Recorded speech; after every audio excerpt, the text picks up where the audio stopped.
When the Dallas Cowboys opened the season, their defense was suffocating people. But over the last half of the season, it's just been kind of an okay group.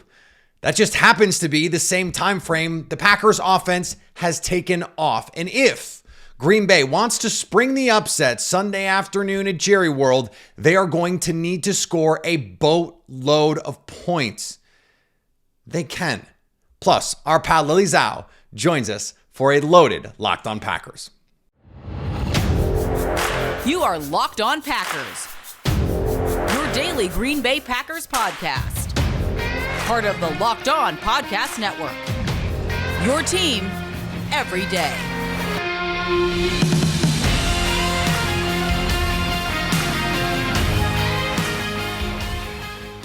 You are Locked On Packers, part of the Locked On Podcast Network, your team every day.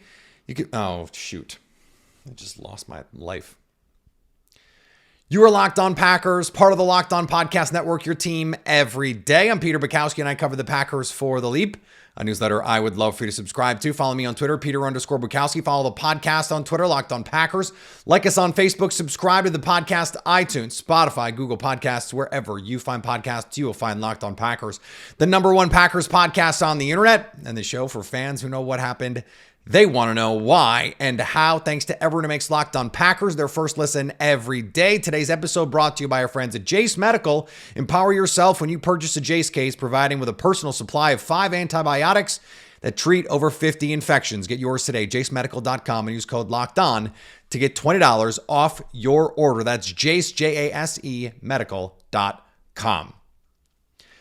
If the Green Bay Packers want to beat the Dallas Cowboys on Sunday, they're going to have to score and score a lot. And certainly that's going to be a tall task in any circumstance on the road in a playoff game. And even more against a defense that has shown high-level flashes over the last few years under the tutelage of Dan Quinn. He's getting head coaching opportunities yet again for a reason. He's a really good coach. And they have some really good personnel. Stephon Gilmore is once again playing like the guy that, at least close to the guy we saw in New England. He's not that guy anymore. Micah Parsons is one of the most dangerous pass rushers in the league. DeMarcus Lawrence, not that far behind, though, not quite in that Micah Parsons class. That being said, there are other holes on this defense. It is an exploitable group. And if you look at when the Packers have played their best over the second half of the season, the Cowboys defense has started to leak oil a little bit. Now, they're not terrible by any means. They're not going against, a Lions team that's just been not just leaking oil, like they are gushing. There are red lights flashing. It's like, go see the dealer immediately. Go call someone, please. It's not that. But since week 9, the Dallas Cowboys defense is 15th in EPA per play. Pretty mid, and 26th in success rate, which means teams are able to move the ball against them, stay on track, trying to go score. Now, you have to score touchdowns against this team because they are ruthless. This offense is outstanding. Since week 9, the offense, second in EPA per play, second in success rate. But the Packers offense, right behind them in EPA per play, third in EPA per play, fourth in success rate. When you put the Packers offense against this Cowboys defense, it's not quite the mismatch that it is the other way when the Packers defense in the last half of the season, 20th in EPA per play, 23rd in success rate, actually better than the Cowboys offense or the defense by success rate. But they're closer than you would think. And I think that is when you're trying to find a way, trying to find a path for the Packers to get a win. It's that this offense is playing at a really high level, and that is coinciding with a defensive decline. In fact, 4 of the Cowboys' best 5 performances by DVOA came before week 9, and the 5th of 5 was in week 18 against the Commanders in a game where they were just begging to go home. Against playoff teams, the Dallas Cowboys defense is giving up 25 points per game so far this season. while scoring just 22.7 points per game, a shade under 23. They have a negative point differential against playoff teams this year. The Packers' numbers are pretty similar. Packers defense allowing 22.5 points per game. If we take out the Brett Rippon game, 26.5. But here's the other thing that I really like about this. This is the fastest Packers team since probably 2011. This game is on turf at AT&T. Now, they've played inside before. Vegas is inside, but they grow grass in Vegas. And in fact, the last game of the season, it looked pretty rough. Not great, Bob. Okay? But in the 3 games that the Packers have played inside on turf, they scored 24, 29, and 33 in those games. And the 24 was in week 2 before this offense really got going. No Aaron Jones in that game. No Christian Watson in that game. And it was the week after you lose David Bakhtiari. So you're having to shuffle the offensive line. You're trying to figure out your best 5, all that stuff. And remember, that was the game where they blew a 2-score lead in the fourth quarter. They would have otherwise been 3-0 in games on turf this season. And the 29 against the Lions came missed kick. They could have easily scored 35 in that game. 33 came against a Minnesota Vikings defense that is top 5 in DVOA. One of the best defenses in the league. A playoff caliber defense. Even if our pal Luke Braun from Locked On Vikings came on the show and said, you can get after this defense. Guess who knows this defense? Not LaFleur. Now, it has changed. It has morphed since Atlanta. But, I mean, Richard Sherman has told stories of Kyle Shanahan having Dan Quinn in hell. And it was just like, no, it was just, he knew everything Dan Quinn was going to do and could just destroy it. Just destroy it. So, Matt LaFleur, I think, knows how to attack this defense. If you go back, the Packers have never lost. Aaron Rodgers and the Packers have never lost. Not just Aaron Rodgers. The Packers have never lost at AT&T because they took Matt Flynn, as Bob Sturm told us yesterday, to Dallas, and they won a game they had no business winning in 2013. Down, 3 scores, 4 scores?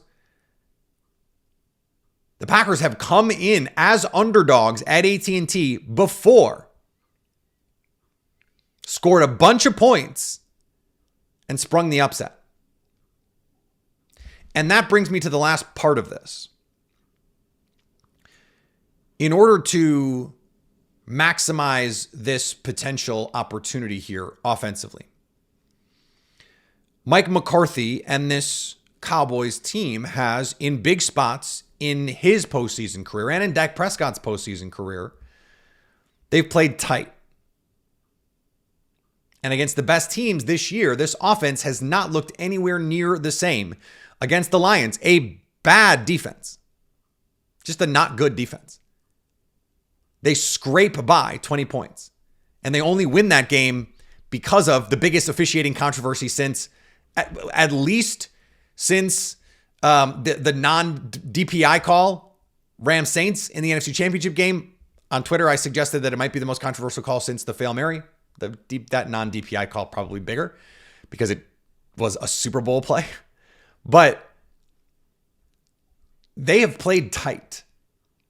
And this being Cowboys, Packers, not just like if it's Mike McCarthy and they're playing the Saints, the stakes are different. It feels different. But Dak Prescott has been here before. And yes, it's not Aaron Rodgers, it's Jordan Love. But like, they're going to watch the tape too. Mike McCarthy certainly is going to watch the tape of the offense. Dak Prescott's probably not going to watch the Jordan Love tape. But Mike will. He'll see how good Jordan Love is playing. And he knows what's at stake legacy-wise against his old team. The pressure that will be there to beat his old team. The team that kicked him out the door for the guy who's going to be coaching on the other sideline. For as much respect as I have for Mike McCarthy, and we spent 8 minutes on the show talking about it yesterday with Bob. one of the cracks in the armor is that in these pressure situations, he can get a little conservative. Oh, well, fourth and 2 inside the 5-yard line. Let's kick it.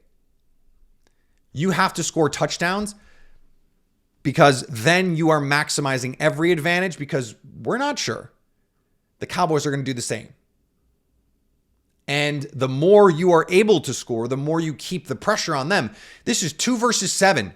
All of the pressure is on Dallas. This is found money for this team. When they went to Detroit, they're just playing ball. When they host the Kansas City Chiefs, they're just playing ball. Now, plenty of pressure in week 18.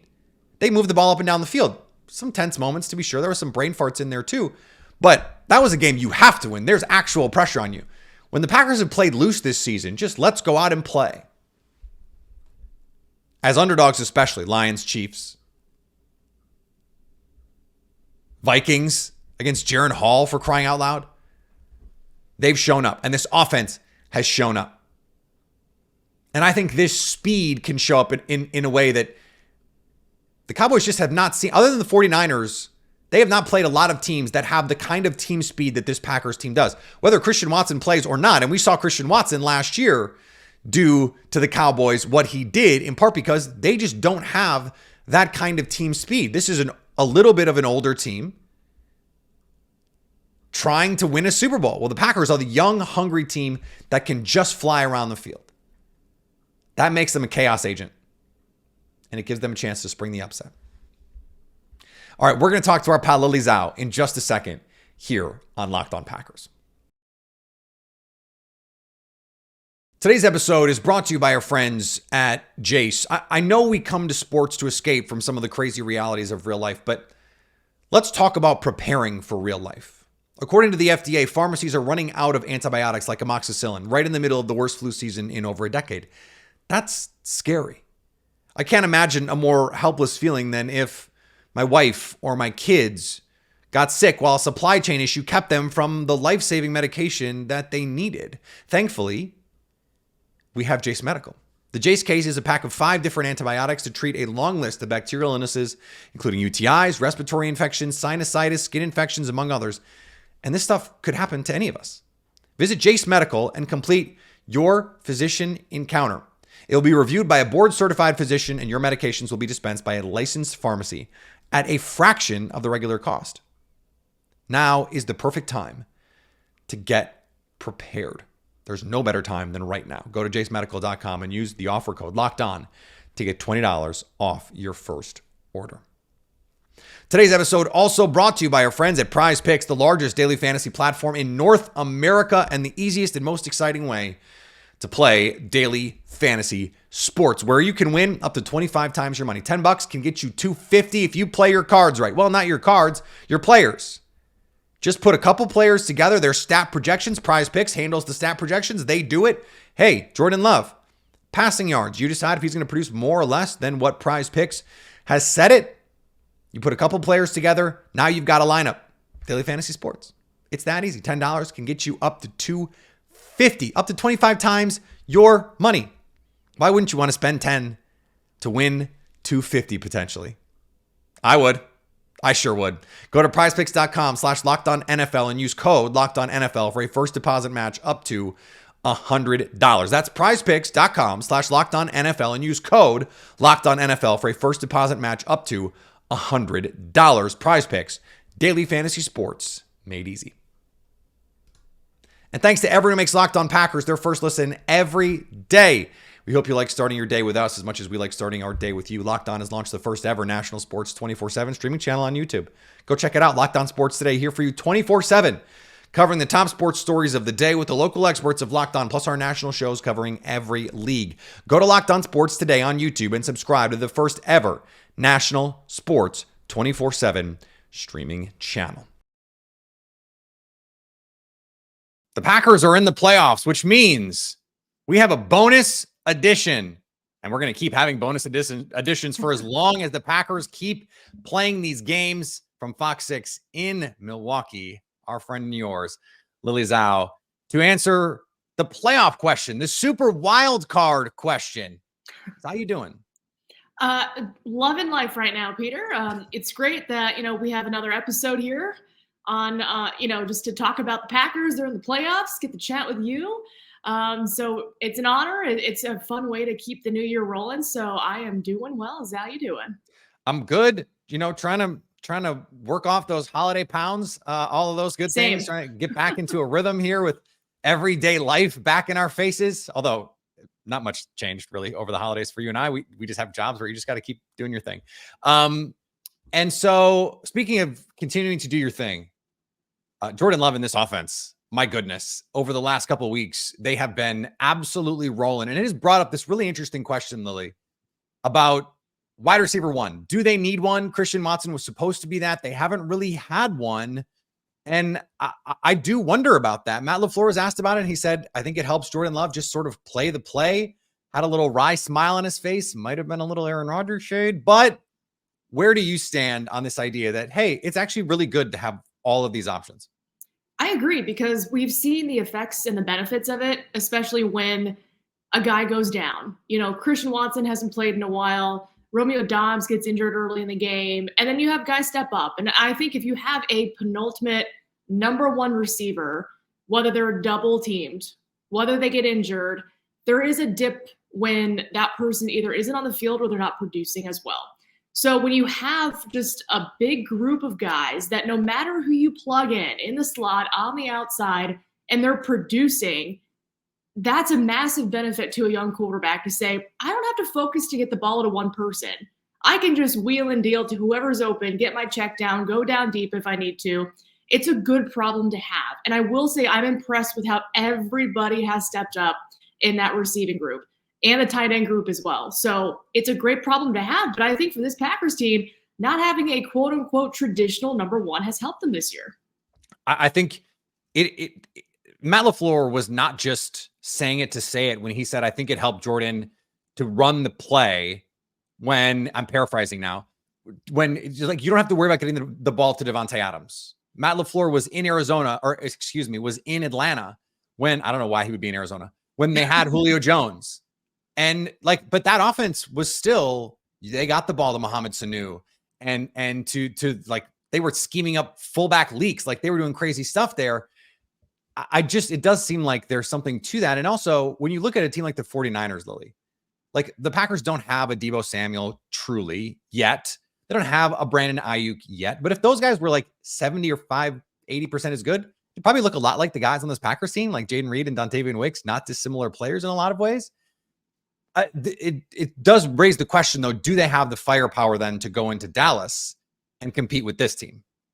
That is the big question. I think we'll find out, because I think it's either going to be a close game that the Packers could win, or it could be a lopsided defeat. And I'm hoping for the former, because again, just with how this offense has played the last 6 weeks, 2 months, I expect them to go down the field and score. I mean, we were talking about how good the Bears defense. Exactly. I mean, we were talking about how good the Bears defense was, how good they were defending the run. And the Packers literally just went up and down the field. I mean, they're putting together 92-yard scoring drives on this Bears defense. So as good as Dallas is, I know Micah Parsons is kind of in a stratosphere of his own in terms of just the player he is. With how good this defense is, I still think this Packers offense rises to the occasion. But now the question is, what version of the defense shows up in Dallas? Because I think if it needs to go into a traditional shootout, it might be a little tough. But if they can kind of keep it in the 20-30 range, I think it is feasible for the Packers to find something offensively. But, I don't want it to be where there's no punting, especially on Dallas's side, because that will be tough, I think, for this young offense to kind of go back and forth with Dak and CeeDee. I think a shootout certainly favors Dallas just because you have the proven commodities in Dak Prescott and CeeDee Lamb. You also, there's this kicker question that I don't really want to dig into right now, but if you're forcing the Packers, they've been the worst red zone offense. So if you're not punting, but giving field goals for touchdowns, that's problematic for your team too. Someone pointed this out to me. I don't know if there's anything to it. If you look at the games this year where the Packers have played in domes, Atlanta, Detroit, Minnesota, that's where their speed seems to really show up. And this game is going to be in a dome. It's not a surprise that the Aaron Rodgers teams always played well in domes because they always had team speed. They always wanted to throw the ball. Do you think there's anything to that with this game? Because they do seem like the faster offense. And in a dome, that could be an advantage for them. Yeah, maybe it is the turf that just gives them that advantage. They're able to kind of, get a good grip and just really go full speed versus playing on a field like Lambeau. Maybe there is some truth to that, but I also feel like, the elements are contained. So that helps in that effect. You're not kind of going against the wind or any Right. of the, kind of those things.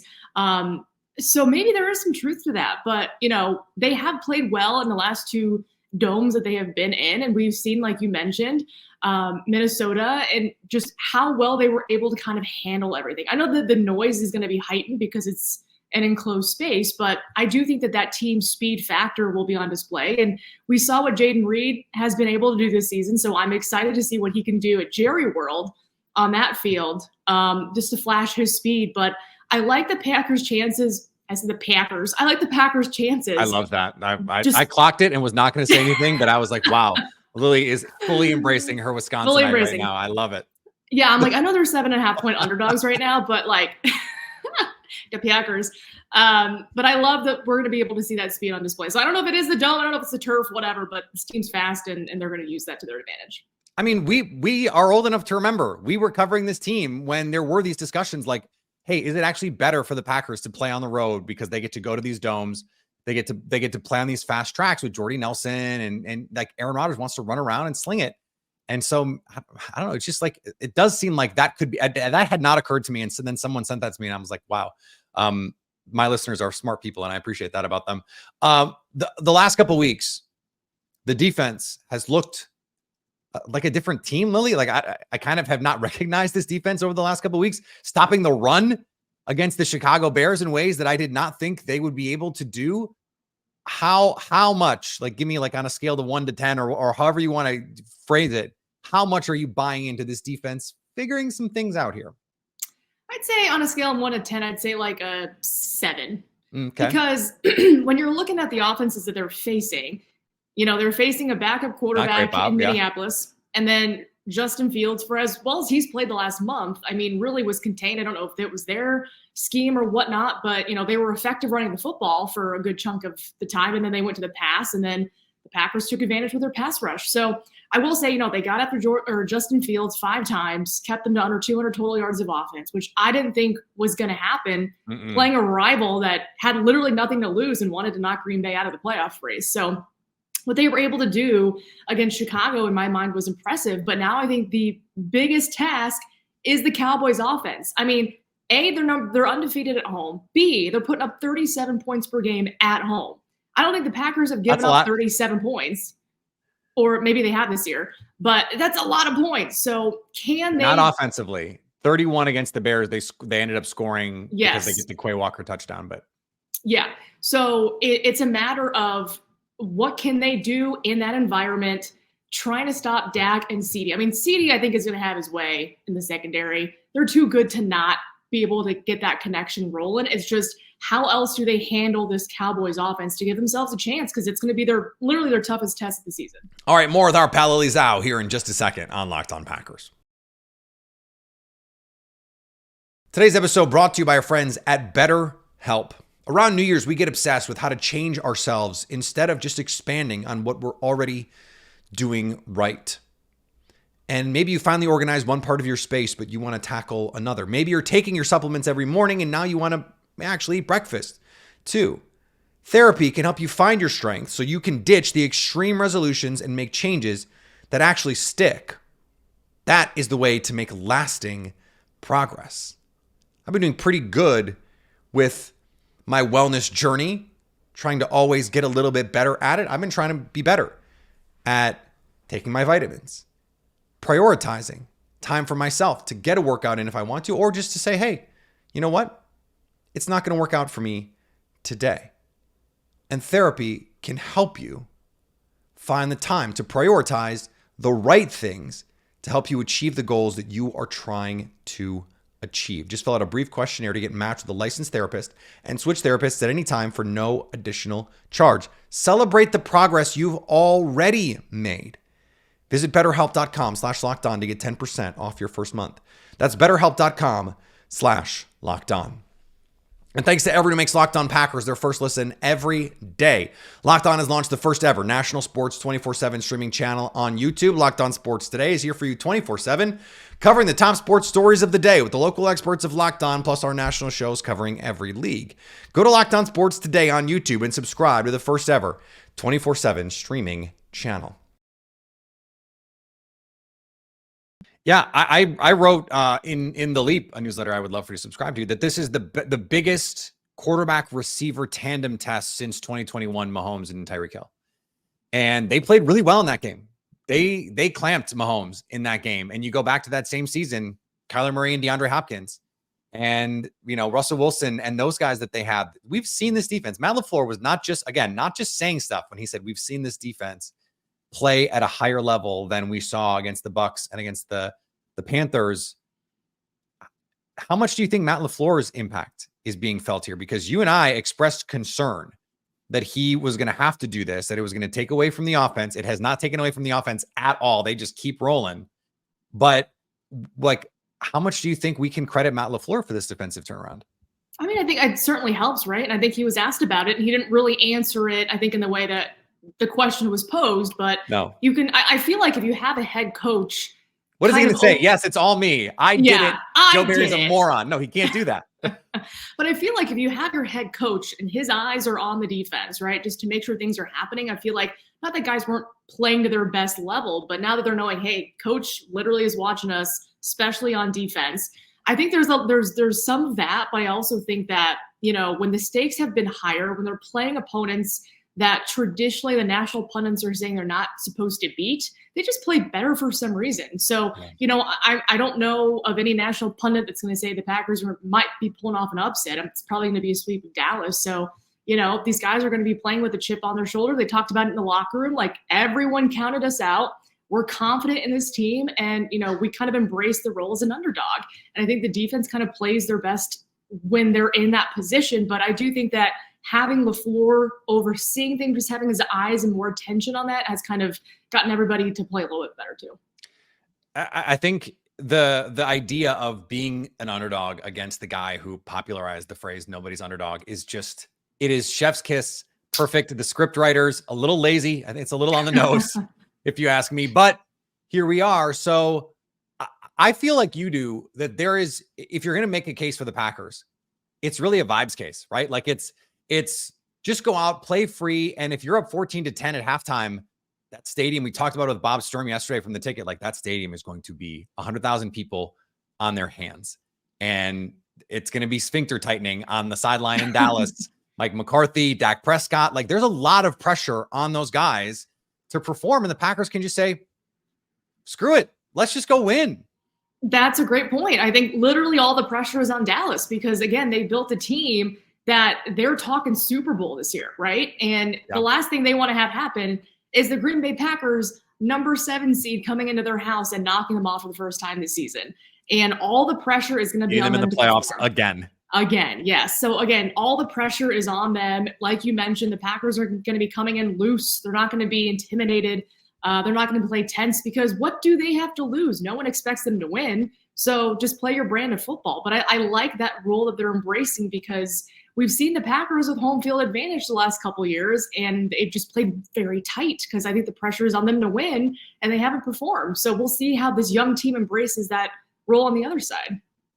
It also does seem fitting that a must-win game, week 18, last week of the season against the Bears, you get the win, you get into the postseason. Now you got to go on the road early on in a certain other quarterback's career. Like we've seen this happen before in Green Bay. The parallels are there. Like if history really wanted to repeat itself, I'm just saying it'd be a good time.